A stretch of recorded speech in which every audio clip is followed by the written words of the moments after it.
கோவையில் ஆயிரக்கணக்கான இஸ்லாமியர்கள் ஒன்று கூடி சிறப்பு தொழுகையில் ஈடுபட்டு வருகின்றனர். இது தொடர்பான கூடுதல் தகவல்களை நமது செய்தியாளர் ஞானசேகரன் வழங்கிட கேட்கலாம். ஞானசேகரன், வணக்கம். உங்க விரிவான தகவல்கள். வணக்கம் ராதிகா. கோவையில் கரும்புக்கடை பகுதியில் இன்று காலை 7:30 மணி அளவில் இஸ்லாமிய மெட்ரிக் பள்ளி மைதானத்தில் இஸ்லாமிய ஆண்கள், பெண்கள் உட்பட பல்லாயிரக்கணக்கானவர்கள் பக்தர்கள் சிறப்பு தொழுகை தொழுதனர். இத்தொழுகையில் மஜித் இசாகான் பள்ளிவாசல் தலைமை இமாம் மௌலாவி இஸ்மாயில் இமாத்தி சிறப்பு தொழுகை நடத்தி சொற்பொழிவு நடத்தினார். இஸ்லாமியர்களின் இன்று நாடு முழுவதும் பக்ரீத் பண்டிகை கொண்டாடப்பட்டு வருகிறது. இதன் ஒரு பகுதியாக சிறப்பு தொழுகையில் ஆயிரக்கணக்கான இஸ்லாமியர்கள் பங்கேற்று தொழுகையில் ஈடுபட்டனர்.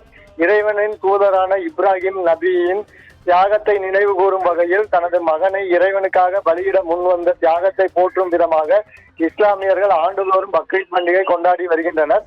இந்த தொழுகையின் போது புத்தாடை அணிந்து ஒருவருக்கொருவர் கட்டிப்பிடித்து வாழ்த்துக்களை பரிமாறிக்கொண்டனர்.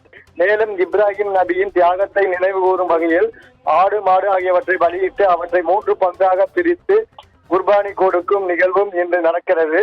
ஆடு, மாடு போன்றவற்றை பலியிட்டு அதில் ஒரு பங்கை நண்பர்களுக்கும் உறவினர்களுக்கும், மற்றொரு பங்கை ஏழை எளியவர்களுக்கும், 3வது பங்கை தங்களுக்கும் என பகிர்ந்து இறைச்சிகளை உண்டு மகிழ்ந்து உற்சாகமாக பக்ரீத் பண்டிகை கொண்டாடி வருகின்றனர்.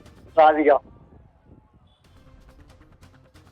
உங்க தகவல்களுக்கு நன்றி ஞானசேகரன்.